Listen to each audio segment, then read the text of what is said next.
कारसाज सानिया जे शहीदन के भेटा पेश करण लाइ पीपल्स पार्टी जे कराची में रिथियल अॼु जलसे में शिरकत लाइ सॼी सिंध जी मीरपुर ख़ास मां PPMNA ऐं ज़िले सदर मीर मुनवर अली खान टालपुर, ज़िले जनरल सेक्रेटरी मीर हसन धौकाई जी अॻुवाणी में 500 खां वधीक गाॾियुनि जो काफ़िलो रवानो थियो। उन मौक़े ते PP ज़िले जनरल सेक्रेटरी मीर हसन धौकाई, अब्दुल सलाम मेमून ऐं लेडीज़ अॻुवाणनि सिंध TV न्यूज़ सां ॻाल्हाईंदे चयो त ही काफ़िलो असांजो डिस्ट्रिक्ट मीरपुर ख़ास जो काफ़िलो जेको आहे तमामु वॾो काफ़िलो आहे ऐं इहो असांजे क़ाइद जो जलसो आहे चेयरमैन साहब जो ऐं इंशाअल्लाह ताला ही जलसो तारीख़ी जलसो थिए थो चेयरमैन बिलावल साहब जो।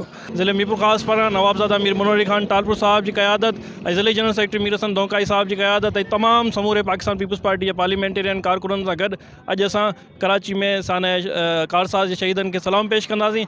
मीरपुर ख़ास जूं जेके बि लेडीज़ आहिनि असांजूं माशाअल्लाह 40-50 गाॾियूं आहिनि। असां जलसे जे लाइ लेडीज़ जूं असां पंहिंजी जदोजहद करे बिल्कुलु जलसो कामयाबु कंदासीं। कैमरामैन एजाज़ भट्टी सां गॾु नज़ीर पंवर, सिंध TV न्यूज़ मीरपुर ख़ास।